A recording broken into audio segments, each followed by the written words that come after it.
the bike along until you can bring it all the way around. And this is way easier than trying to pick it up. And at any point that you feel it's pointed in the right direction, you're on the side of a hill, you want to go down the hill, now it's much easier to come in and set this bike up to pick it up. Whether you want to pick it up here, and you always have it in gear, the ability to have it on the brake. Yeah, But the other thing that just while you were doing that, kickstand side, if it's available, you throw the kickstand. And in this case, you didn't have that option. But if it's the other way, before you lift it, throw the kickstand down, right? Because that way, when it comes up, it has a tendency, because you're lifting, and especially if you give it a jerk, it has a tendency to go right over the other way. So put the kickstand down if it's available. Exactly. Yeah. So lifting this bike up on the side hill, heading down, is way easier than trying to lift it all the way up, pushing it all the way over. And to Dave's point, if I was picking that bike up, going up the hill without the kickstand, all I'm doing is pushing it over and having to go pick it up anyway. So dragging it around to pick it up, or as you can imagine, if the bike is here and falls down, it's way easier to pick up because you have the hill on your side. So when you're looking at bike recovery, you can look at all the techniques, whether you want to use your back, how you want to pick it up. The easiest way, turn the handlebars all the way out, get to the highest leverage you can. A squat is a good way to put it. As somebody said, if you wanted to get in and use your back, again, you've got to have something preventing it from falling over. If you're bent over using your back, any way to get it up is a good way to get it up. But the easiest way is to have your wheels, if you're on a hill, facing downhill in some way or another. And so sometimes taking the time to remove any high baggage if you have to, if you're by yourself, removing side bags if you have to, drag the bike around. The cheapest thing on all of these bikes are the plastics for the most part. And besides, if your adventure bike's all scraped up, it's a good story at Starbucks to tell the ladies of how it happened. But if you're recovering the bike, ladies, it means you guys. On the BMWs? Yeah. But at any time you're picking up the bike, always try to get it in a position that makes it as easy to pick up as possible. Because as I said, there's times where if that bike's leaning down the hill, I don't want to take the time to try to pick that up myself, or even with 2 or 3 guys. If you're on the side of a sand hill, etc., it can be a big, big lift if you have to. Any questions on that? Just kind of what happens if allegedly we fell, right? And remember, if there's no pictures, then it didn't happen. So, we have this story. So what I'm going to do is I'm going to kind of show you a quick drill that we're going to do just for a couple of minutes. And then as you see, we're starting to tighten the cones up and everything. And so I'm going to ask people to be going through the cones in probably second gear.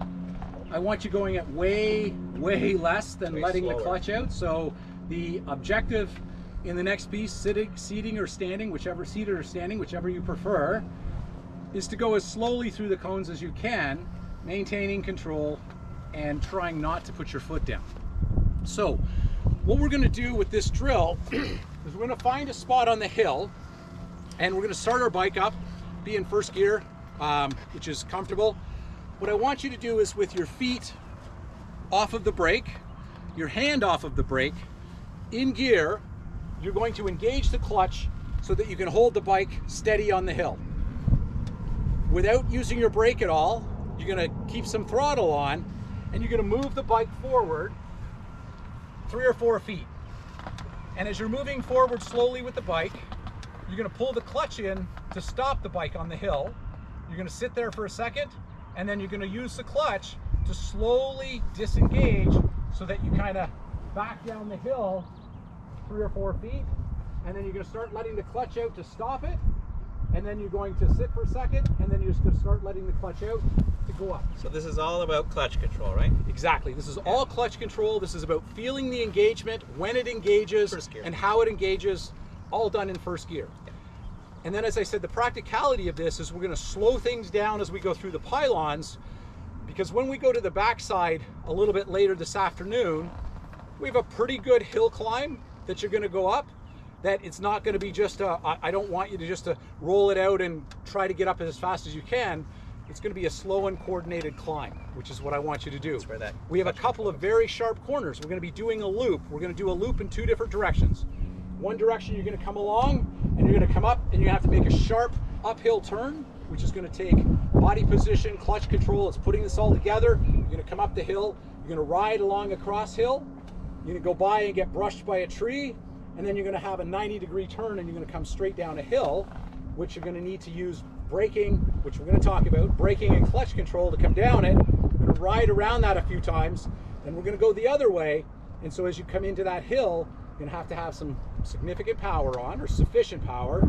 And then instead of just letting it out and running to the top, you're going to slow and controlled up to the top of the hill, make a 90-degree turn, and you're going to be going back around the other way. Okay, so it's going to test kind of your handling and everything of the bike, and it's going to put all of this body position, standing, seating, and everything together this afternoon. So that's why this becomes important. So any questions before I demonstrate? The key to remember here, James, as James said, is you're not using your front brake and you're not using your back brake. So you're just using your clutch and your throttle. That's the only thing you're using. So you're going forward 3 or 4 feet, and then as you pull that clutch in, you're going to roll back, but then you use the clutch to stop you from rolling back further, not your brake. That's the key, right? So there's no brake involved in this exercise at all if you do it right.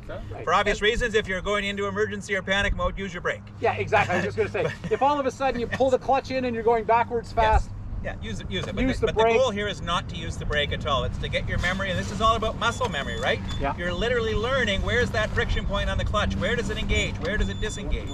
Feet on the pegs? no, you don't have to. That's that. No, That you just can have your feet down if you I want your feet on the pegs, perfectly balanced in Have a you guys track been stand. watching these guys? Have you guys noticed this? Yeah. Oh that? God. Have you noticed all the guys up in the sky? Yeah. Yeah, look at us. They want to be down here with us.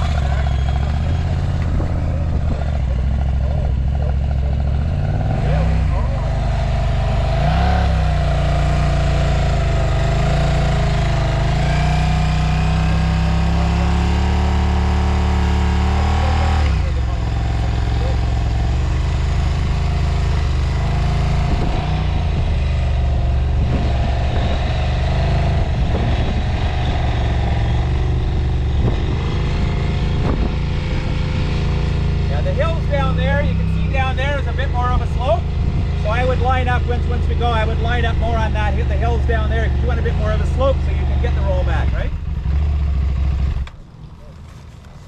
So it'll take some throttle to be on to be able to hold it, and then as you could hear as I got to the top and I started to disengage to slow down and stop, the engine's obviously going to rev up because you had excess power on to be able to drive it up and back. So the engine revving up and slowing down is okay. I just want to see smooth and controlled clutch control up and down the hill. Awesome. Questions? All right.